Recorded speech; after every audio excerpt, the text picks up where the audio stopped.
This is Trend Following Radio, where great thinking comes alive. Nobel Prize winners, legendary traders, best-selling authors, and the pros that know what drive us irrational human beings. I am your host, Michael Covel. Not filtered, raw, honest. That's my passion.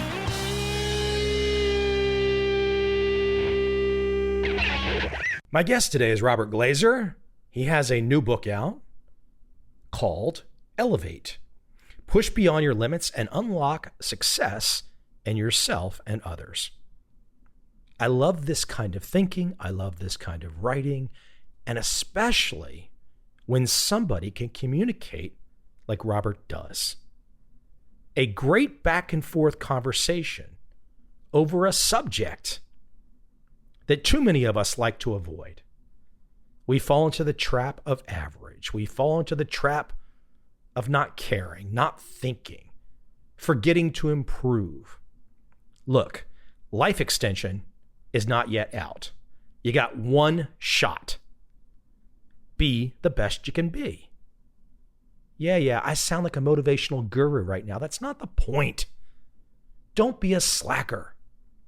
Wake up, get your stuff going, and ignite yourself. I can't stop it, okay? I admit, that's the second time I sound like a motivational speaker in this intro. But no apologies from me. I love the direction that Robert goes. He gives that inspiration that we all need, the reminder that, damn it, when you wake up each day, have a plan, execute it, and go until it's time to go to sleep, and wake up and do it the next day. That doesn't mean a rote routine, but it does mean time to get serious and make you know what happen. Without any further delay, let's jump right into my guest today, Robert Glazer.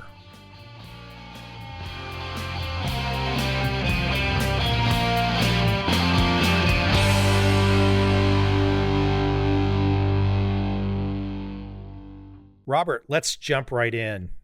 As I'm thinking about your content today in preparation of this call, I read everything and I'm like, okay, this is just one of these great, for me, a great reminder. There's some new angles at looking at success, achievement, all these things that come under the umbrella of moving the ball forward. And I just walk away with that kind of like, I'm ready to go, do something new today, something bigger. I'm already in that headspace to begin with. So your work is a nice reminder, but I don't think I'm necessarily normal. I think most people don't feel like they are on fire every day and they wake up every day completely ready to go. I think you would probably share with me that this has been one of the experiences that has led you to this new work of yours, Elevate, is that you were seeing people that were not connecting, perhaps they were struggling, they needed motivation, they needed inspiration, and you found yourself into this world of helping other people. It wasn't intentional, particularly the story of how Friday Forward started. I actually was working on myself a little bit. I was working on a morning routine. I was getting up. I started writing about some things that I thought were interesting. I think the different bent that I had, and I really didn't realize it till later, is that, again, just was my kind of authentic style, is the stuff I was writing was a little more challenging. In terms of motivational, I'm not a big fan of the rainbows and unicorns. Everyone can do it. You can do it. Yeah, it developed in my own style. It started even as a note that I sent to 30 or 40 people at my own company, just as a Friday note, really not sure if anyone would read it. A couple of years later, had reached almost 100,000 people, which I was really in a little bit of disbelief in every one of those stages, and realized that, yeah, there was something that people were missing or they needed. And if I could provide a little bit of that, then maybe I could make my little dent in the universe. Well, let's go back in time. Friday Forward, your newsletter that kind of launched your book that we're going to talk about today. What was the genesis of the first one? What were you feeling that day? What was requiring you to send out this missive? And what did you say on the first one? It was actually a process over a couple of weeks. I had been to a pretty deep leadership academy training program as part of Entrepreneurs Organization. And as part of that, over that 5 days, the person leading it really espoused the value of a man named Warren Rustan, really espoused the value of waking up in the morning, having some thinking time, having some writing time, and having some reading time, and reading something that was positive or motivational that just got you starting the day on offense.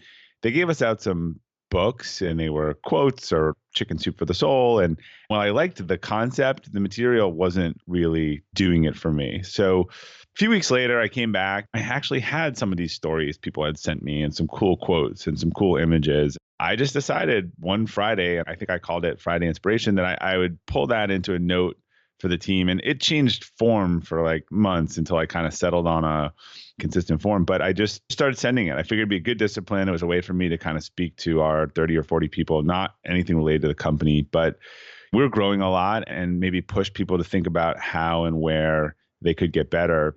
It really started that simply.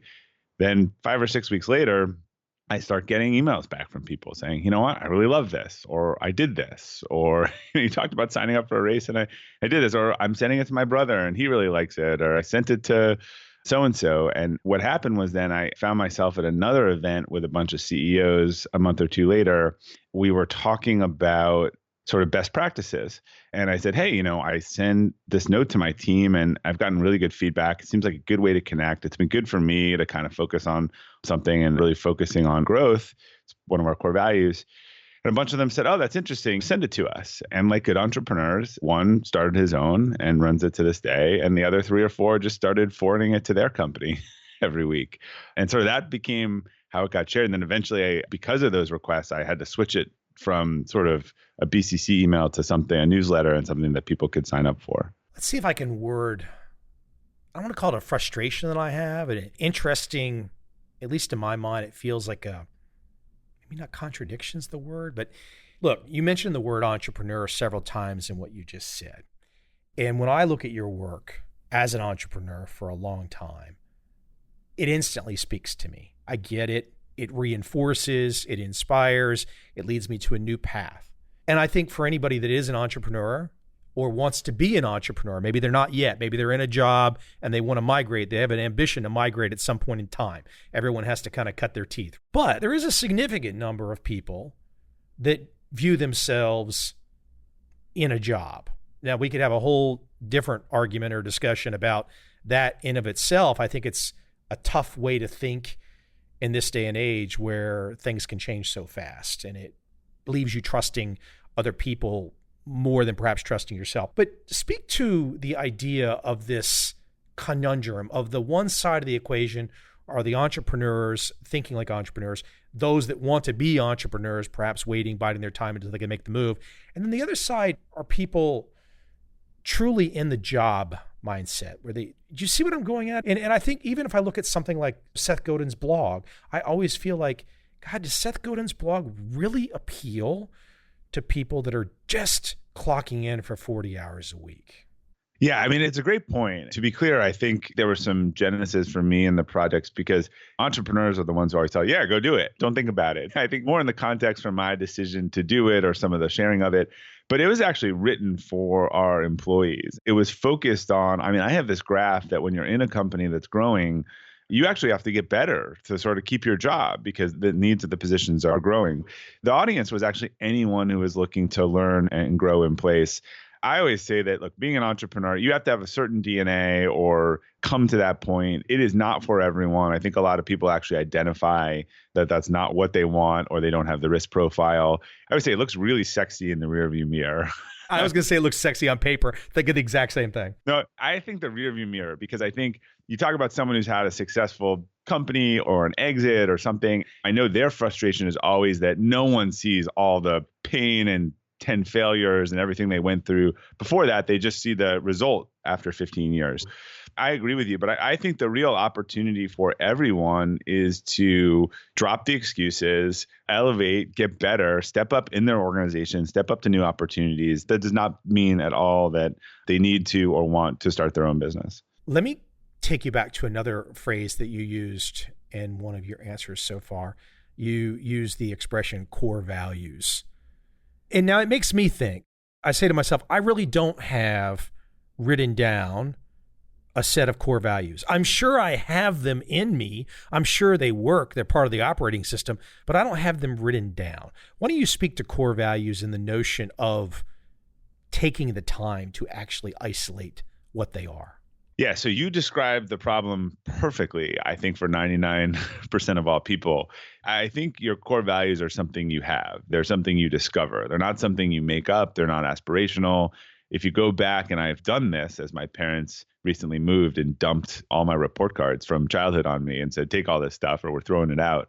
You look at what people were writing about you, what was important. These things are they're there. A lot of them are from a formative experience. What I say is, yeah, it's your operating system. It's your decision making. So let's imagine, you're sort of driving a car. You're in a tunnel, in a dark tunnel, and your core values are the painted lanes on the side of the road.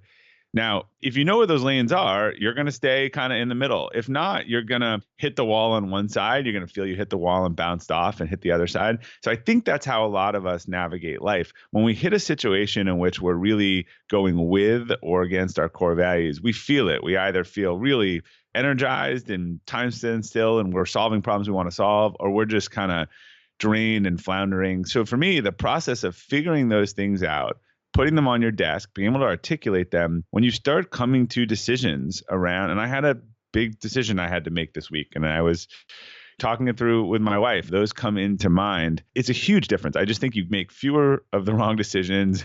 You get through the maze faster because you're not bouncing off the walls, and you're able to actually articulate why you want to work with this person or not this person. And I think particularly if you know these things, when you're talking about who you want to marry, where you want to live, where you want to work, big decisions, these should be at the top of your pro-con list.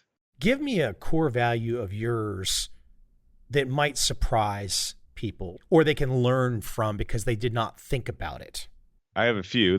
I've worked on them for a while. So don't think that this is, by the way, any sort of hack or you can come up with these in a day or two. I'm just picking your mind. I'm just being a curious guy. I just want to hear what you've worked on. I want to know, are these core values really exist?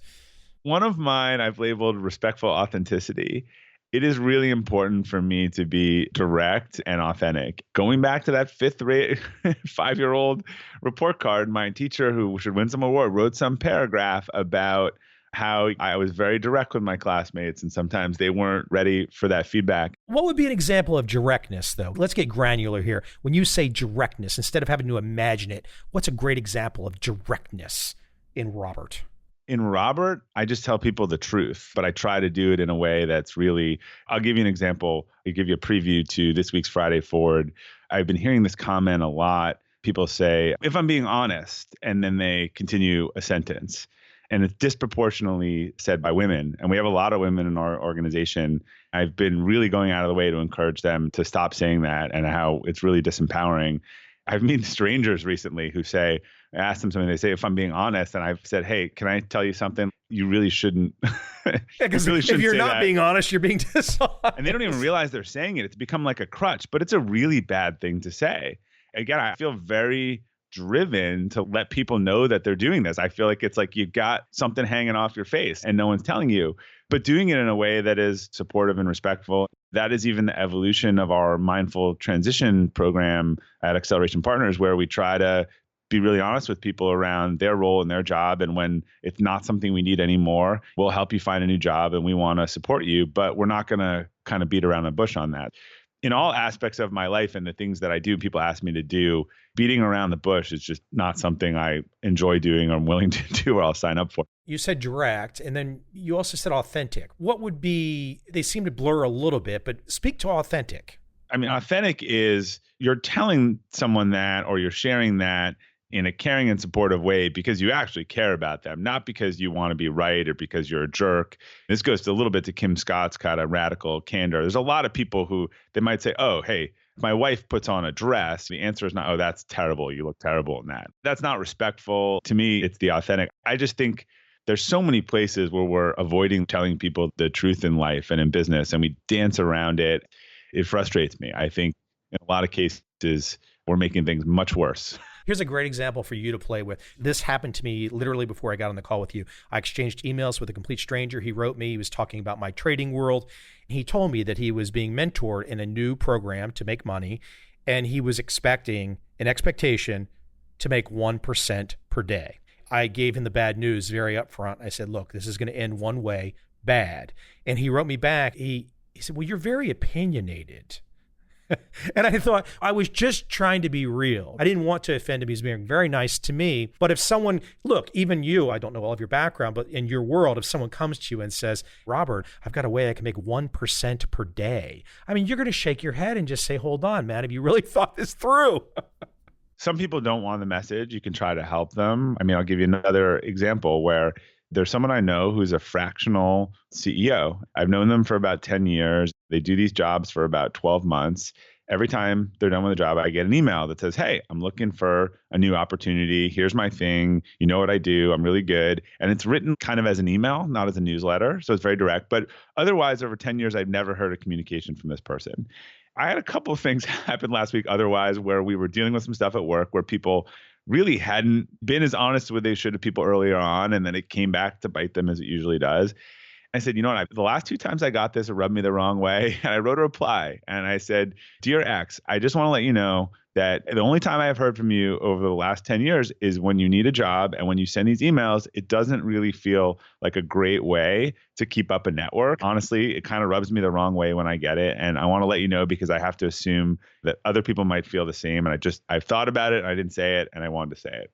And the person wrote me back a nice email and said, thanks very much. I really appreciate it. But that's an example, again, to a core value where like I feel compelled. I actually felt the fact, a lot of people could just delete it, but the fact that it really sort of ate at me a little bit because I had sort of just avoided it and deleted it the last couple of times. Yeah, I relate to that. Sometimes when you see somebody walking into your field of vision and perhaps they're a nice person, but they're coming at things from a not well thought through perspective, and you can give feedback, and you already know when you give feedback, there's a very good chance they're going to take it the wrong way because you can tell how embedded they are in what they already believe, but you still can't stop yourself from wanting to tell them the truth. We have a very feedback-oriented culture because we think that's how you get better. But we've also coached people and trained them on how you give feedback. So it's about the other person. It's about them getting better. It's not about you. So in the example you gave before, how you message that, if you start saying, oh man, I'm so smart and I can tell that this is a scam, the person's probably not going to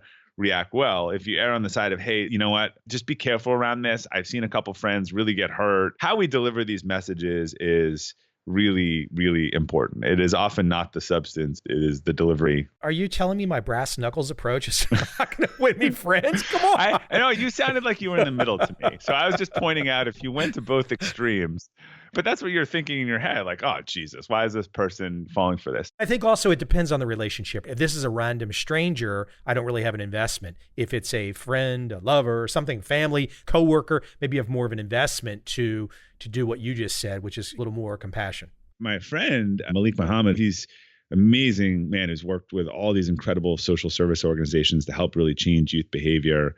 I put this in my book, Elevate, but he had this formula, which I realized was really the formula around Friday Forward when I saw it, around how do you get change? And he said, connection plus challenge equals change. In some cases, you actually have to have a connection with people to have the right to challenge them.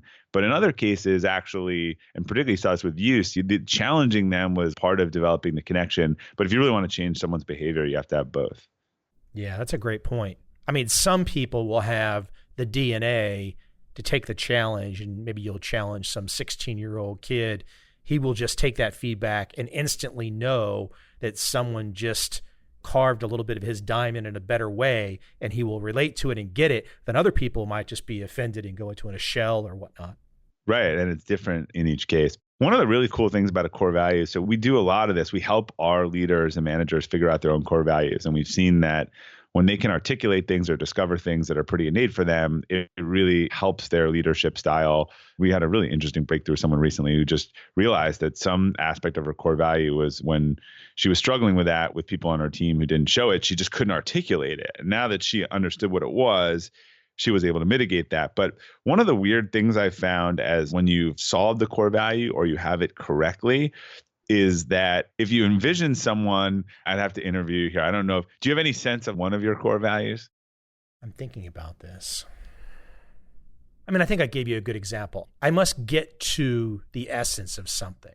I don't want to be opinionated about it. I want to know how it works. I want to get to the essence. Okay. So you need to deeply understand a situation or a person. Let's not worry about put a label on that, where when you're talking to someone, you need to understand their story, what they're about, where they're coming from, the situation, something like that. Is that true? Yeah, yeah. You want to have a feeling. What's the baseline? Yeah. All right. So imagine you're at a party, you're talking to a person, you come up to this person, you ask deep questions, and every answer that they give you is one word or superficial. How do you feel about that situation or that person? Well, I'm wise enough to know that it could just be a bad day. They might not be feeling good that day. Maybe they have been around other people that I remind them of. So perhaps my prosecutorial technique rubs them wrong immediately without realizing that I'm not trying to rub them wrong. So it's kind of a dance. You got to be aware as a person that's asking questions. I could be gruff, or I could be abrasive, I could be nice. You're self-aware. So I failed in this test. So I'll explain to you the principle if it helps other people. Hold on, I passed something?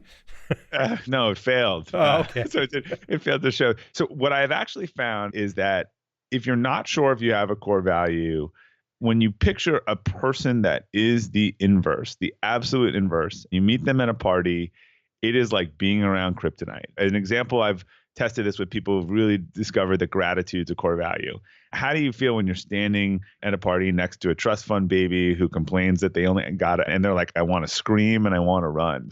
That's what I found. So you take another one of my core values, which is find a better way. I just always trying to figure out a better way to do something. If I'm sitting at the party and talking about something and they're like, no, can't do it better, can't change, can't whatever, it literally exhausts me physically. Yeah, I mean, you could give that person a little bit of time. And if they are literally anti what is most important to you. So, I mean, I talk about an elevate. It's just a little tip. If you're circling around a theme or you're trying to put a thing on a core value, trying to figure it out, a great litmus test is the being at a party with the anti person. And you might have a name that comes right into mind. And you're like, yeah, exhausting. I'm exhausted after 10 seconds of talking to them and I want to get away. That's a pretty good sense that, again, someone has crossed, by the nature of their being, they cross into one of your core values. But hold on, isn't everybody exhausted by talking to the trust fund baby? I mean, isn't everybody exhausted? I mean, except another trust fund baby? I mean, no, not someone who values different things. I think that someone who values contribution might be trying to see if they'll donate to their thing. That was an extreme, but people can demonstrate not being grateful in a lot of different ways, that not having to be a trust fund baby. But someone on my team who has identified that gratitude is a core value has now recognized that when people are going on these woe is me diatribes, look, there are some people who are super empathetic and really like dig into that and, feed on, what can I help you or whatever. There are other people who just, that is a red line where they don't want to sit there and listen to someone who's blaming the world for everything. I'll give the listen for a period of time and the line is there and I can't. Right. You have your discovery period. Yeah. Let me shift you out of some of our current topic area and take you into a very big picture aspect of your work. I like this direction because it makes anyone that consumes this idea that you've laid out feel bigger, I think. And this is the word capacity. I think so many of us, and I want you to explain your use of the term and we'll dig into it. There's many areas of how you use capacity building in your world. I think for me, I love the idea of imagining. What's my capacity? I don't know. I don't have a limit. Why do I have a limit? Why do I need a limit? My only limit is time. And I think I sometimes do really want to shake everyone by the shoulders and say, you do not have a limit. The limit is in your head. Your capacity limit is in your head. You can expand out. Speak to your use of the word capacity. I know it's very important to you. I mean, the definition of capacity is the ability or power to do, experience, or understand something. It's interesting. It's broad-based. When I think about capacity building, the short definition would be how you get better. And the long definition is a method by which you seek, acquire, and develop the skills and ability to consistently perform at a high level in pursuit of your innate potential, because I think it's personal. So there's 4 elements of capacity building, and that's spiritual, intellectual, physical, and emotional. What's interesting, and I think you sort of alluded to this, is we intuitively, I'll go back and define each of them, but we intuitively understand physical capacity. We understand that if I pick up this 10-pound barbell and I have trouble lifting it 10 times, that if I work on it for 90 days and I lift it 5 times the first day and a rest and then 6, I might be at 30 in 90 days. So we understand that I can increase my capacity by applying consistency and repetition and focus and working on that. In the other areas, emotional, intellectual, and spiritual, we tend to ascribe, I have these things or I don't have these things, unlike I could lift the weight 10 pounds or I cannot lift the weight 10 pounds. But I actually think it's the same exact process of how you improve in each of these areas, except you're just not physically lifting, you're mentally lifting. Okay, so we're talking about capacity building. We have spiritual, intellectual, physical, and emotional capacity.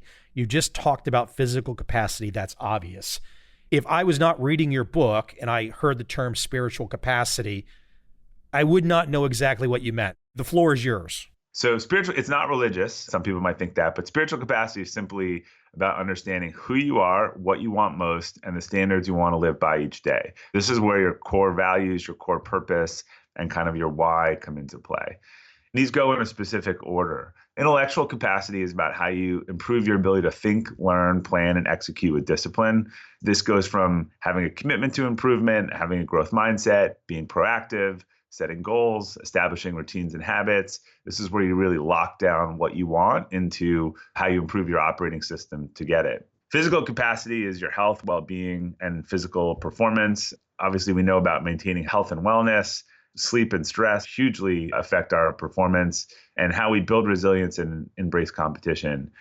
And then the last one is emotional capacity. If the first three are about you, this is more external. This is about how you react to challenging situations, your emotional mindset, and the quality of your relationships. It starts from things like overcoming self-limiting beliefs, your attitude, and then it goes into really the relationships that you keep and whether those consume your energy or give you energy. So let me take the example. I'm not, but let's assume I was vastly overweight. If I was vastly overweight and the physical side of me was really going in a bad direction, I wasn't really focusing on, at the moment, the spiritual, the intellectual, the emotional. But let's just say I made the decision to solve the physical. Going down the path of solving the physical kind of brings in the other capacity issues along the way in ways that you might not expect, doesn't it?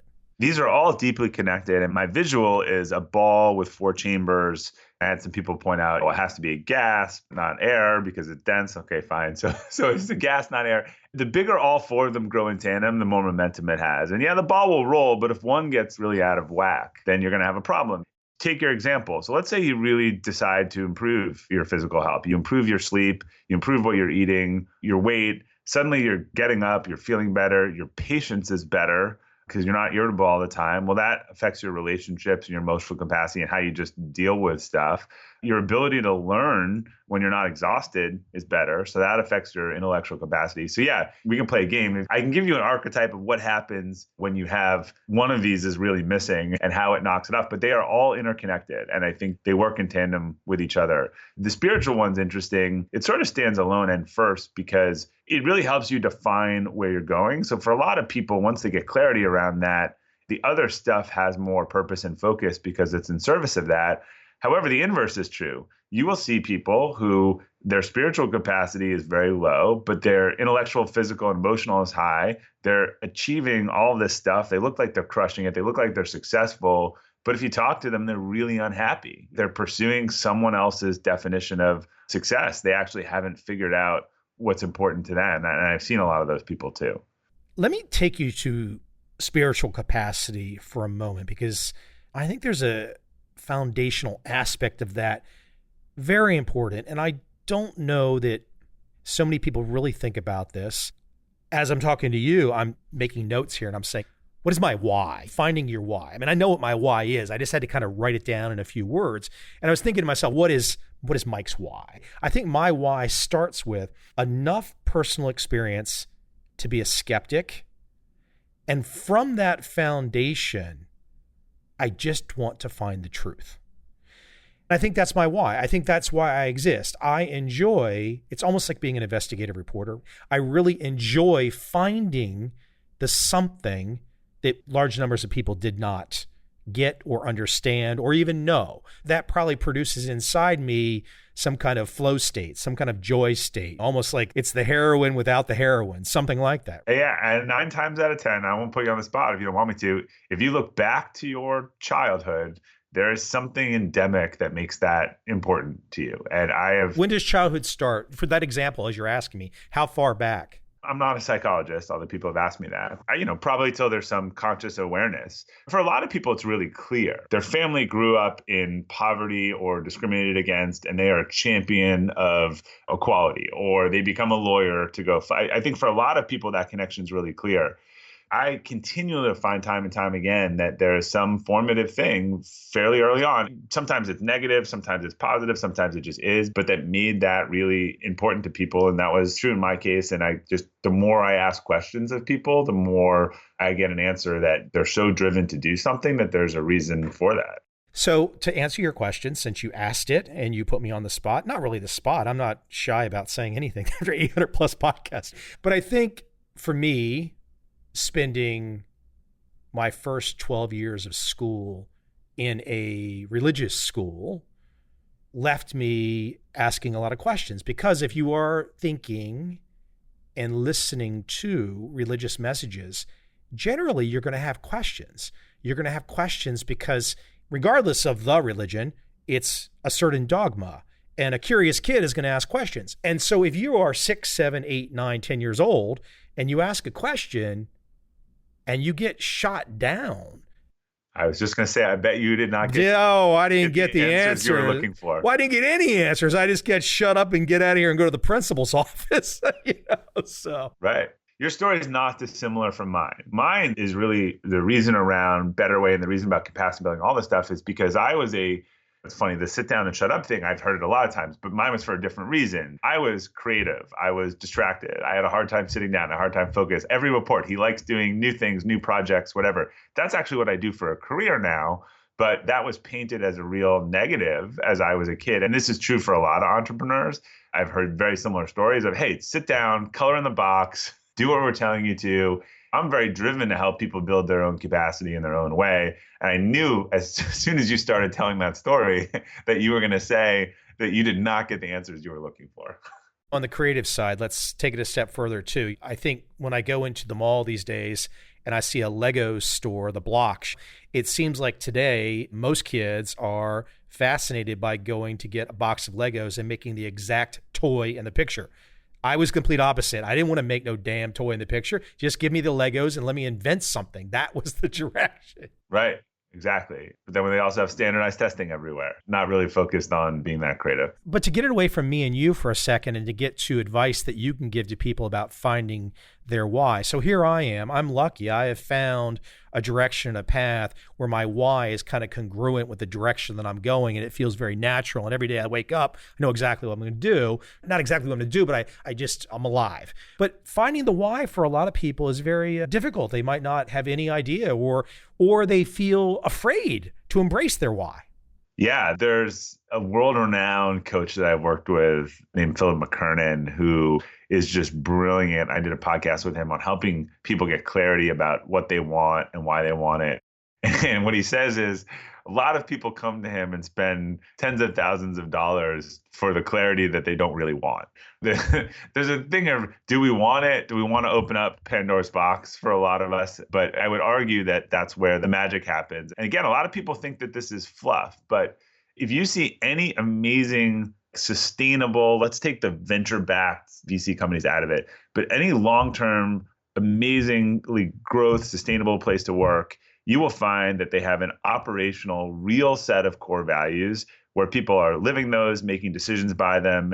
And that's why the organization doesn't need a lot of rules. People believe in the core values, they follow the core values, and they make decisions in the core values. It's really the same for us as individuals. This is about the decisions in your life. And a lot of us, you might have found your vocation, or you might have found something that aligns with it, but you still don't have the verbiage, and you're still making bad decisions or slow decisions along the way. It's incredibly powerful when you're able to say, one of my core values is respectful authenticity. So I am not going to sign up to do this program where we give people feedback that beats around the bush. I'm just not. Or another one of my core values is long-term orientation. I just don't enter into deals that have sort of a huge short-term payoff and that could fall apart in the long run. Each one of those is helpful from a, what do I do and what do I stop doing? I think one of the biggest changes in my life too was, here are the things I'm going to stop doing. I really like this organization, this nonprofit I'm working with, but I have no opportunity to make things better. So I'm going to work with this other one that's smaller and needs my help and wants to change. And I traded up a bunch of things in my life based on that understanding. In your answer there, you said, and of course, you've got the skeptic on the phone, so I'm already thinking about why I can go to the place you told me that I can't go. You told me that I can't go to the VC-backed Silicon Valley stuff. But all the rage in the news in the last few weeks is a company started 5, 6, 7 years ago, maybe started in 2008, I believe, during the financial crisis. And the guy that started WeWork, even though you say not to go there, people have been dramatically influenced by that guy who was run around, a relatively young guy. He laid out all these interesting values in this company, getting all this VC and all this messaging. And I'm sure that really influenced a lot of people. And then wham, bam, thank you, ma'am. They go IPO, the whole thing falls apart. And then literally just to try and salvage the company, they've got to pay this relatively young guy almost over $1 billion just to get rid of him. Now, what's so amazing about that story is it competes against a lot of the very classic good ideas that you're putting up. It's like people see that. They say, well, why is all this Elevate stuff so important? What I really want to do is trick some venture capital firm into giving me all this power and all this control. Then I could get an exit and make $1 billion. I've studied this, interesting, because I've studied this closely because I'm a big student of culture and I speak and I write a lot about culture. Let's talk about Adam and the We companies. This is a company that espoused we everywhere. We. It's all about us and community and otherwise. And yet the amount of self-dealing that he was doing to profit himself, not giving people raises, but flying them around on his private plane, leasing buildings that he owned, leasing a trademark that he owned, employing his family. This is the type of stuff, this is what I'm talking about, values. This is a company that is sharing a set of values that the CEO is not living by.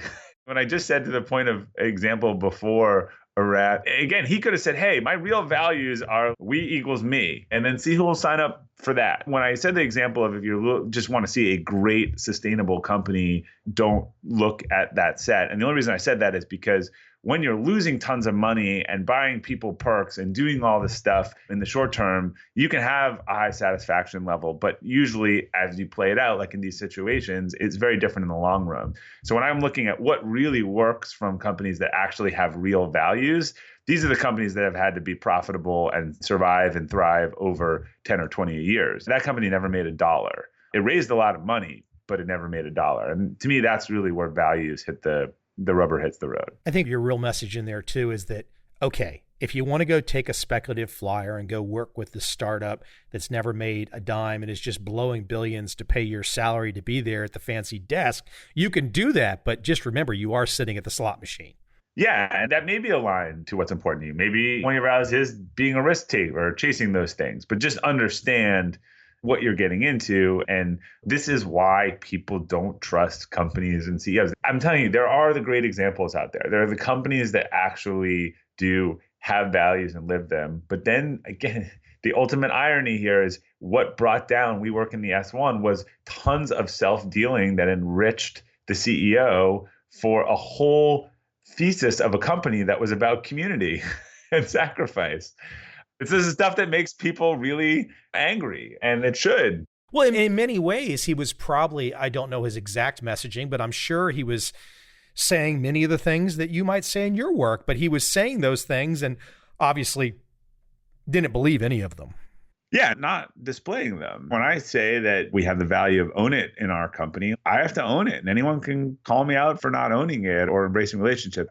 But it's a fascinating story. And it also shows that a lot of that bad behavior went on for years. One of the stories that's coming up now, this is everyone's fault because it just proves what we're willing to look aside when things are going well. One of the stories that keeps coming out is they had this layoff of 7 or 8%. After the layoff was done, he brought everyone into another room and they did shots. And then I think there was a concert where they hired the guy from Run DMC to sing.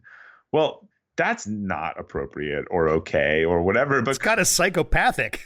yeah, but clearly, like that was a 3 or 4 year old story. Now it's being told again, the revisionist history. It's where were all the naysayers, when that was happening 3 or 4 years ago? You didn't hear a lot of them. As we wind down, I have a couple lines that I jotted down from your work that I really like, and I'm going to let you kind of roll with them and we can play with them some. This particular line I really liked. It resonated with me. It's having the clarity and permission to be who you are and who you have likely always been, which gets back to that kind of finding your why part. I really like that, who you are and who you've always been.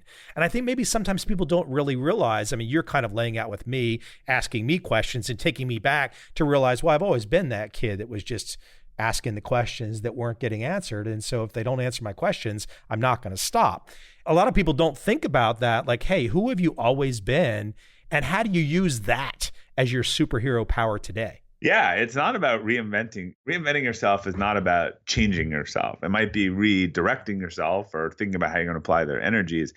As I read those report cards, I got a little emotional at some point. It's like, couldn't someone have helped that kid or point him in the right direction? We grow up, we find our way, we find our path. But I think that when you can come to terms with your strengths, your weaknesses, and honor them and go with it and stop rowing against the tide, then it's a lot easier. And you don't have to apologize for what you do well or don't do well. I think for a lot of people, their innate strengths are, particularly in traditional education, their innate strengths might be painted as weaknesses because it doesn't fit into the program or the paint by numbers.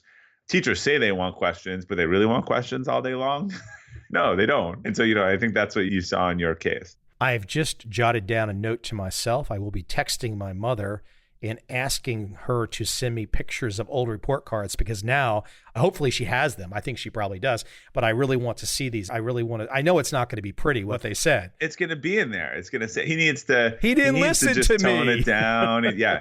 Versus imagine if someone said, hey, you're really good at asking questions. Did you know that there's a couple field, there's interviewer, there's reporter, we should send you to camp around this vocation, because we do this with kids who dribble a ball beautifully or play piano. We put them into academies or less. Those are really tangible skills. We know what to do with those. I just don't think we know what to do with a lot of these other skills that we sometimes see kids displaying when they just don't fit into the normal box from 8 to 3 p.m. Yeah, I definitely knew by the time I got to high school, I knew how to ask an adult a question to catch them in a lie. I knew how to do that. That was not hard for me. It was like taking candy from a small child. Because you felt that people weren't telling you the truth. And you could see them lie, and they knew they were lying. They just couldn't help themselves. What you probably saw was them defending some doctrine that they didn't believe in. And they're trying to teach it to you because, look, this runs deep for you. If you sit with this, I think you'll even get more power about where you want to go ask some questions. Maybe you need to go back to the beginning a little bit with religion. Well, no, that's already passed. I'm calling you from a Buddhist country now, so I'm reformed. Hey, I've got one last thought, though, that I really liked, and it kind of dovetails into this first thought that I just laid out. But this is the notion of real freedom. Real freedom comes from not bottling up the fears and insecurities. Somebody like me could, because of perhaps the way I would be perceived by friends or family, I could hold all this stuff inside and not say it so I could fit in. Clearly, I'd have a problem with that. I can't do that. But a lot of people do. A lot of people do take their fears and insecurities, whatever they might be, they keep them inside. If they only understood that when they let those things out, that's where the freedom comes from, huh? Yeah. And the key to that is you're going to have to change your relationships, right? You're going to have to find your tribe. You're going to have to move to the tribe that really embraces that and away from people. I think that's the essence. The fear is when you feel that you are different or whatever it is, your strengths are, whatever you want to say, does not conform to the norms of your friend group or family or community or otherwise. But there are versions of that out there for everyone. And I think for a lot of people, that's where the biggest switch is switching the environment, is switching the friend group. I think for some people, it's switching the family. A lot of people, someone in their family is just the one they keep going back to, who keeps bringing them down. And the people I know who are just so resolute about what they want to do, they will not, family's not even second, they will not let someone in their family sort of deny them who they are. They would rather move away from that person than continue to kind of go back to the meat grinder.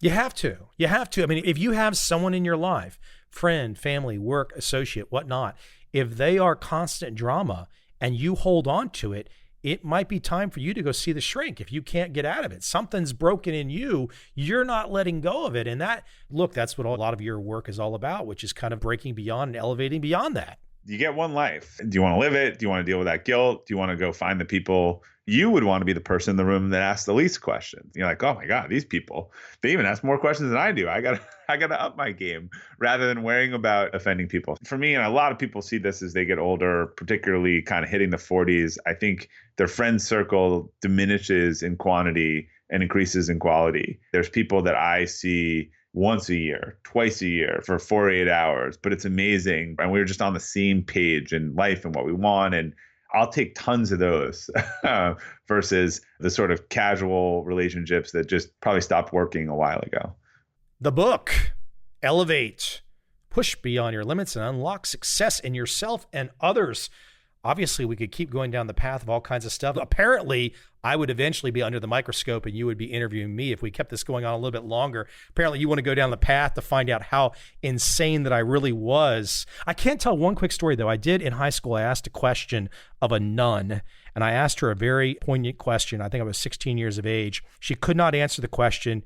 Her face turned red. She started screaming. She ran out of the room and ran like 100 meters to the vice principal's office to then kick me out of her class for asking the question. And how good did that make you feel? Well, I remember walking into the vice principal's office while she was standing there screaming, and he didn't like me either, but he looked at me with a moment of, I really don't like you, but this woman is really crazy. And he actually had sympathy for me at that moment in time. Yeah. It's interesting, as you said, where you are now, where you're calling me from, where it's led you. So it's crazy, interesting. Right? Yeah. Again, elevate, push beyond your limits, and unlock success in yourself and others. Robert, where can we send people? What's the best website? Best website is robertglazer.com. I've actually recently integrated everything. So you can sign up for Friday Forward there. You can find the book, and you can also check out the podcast. Great stuff, sir. Appreciate you coming on. Thanks, Michael.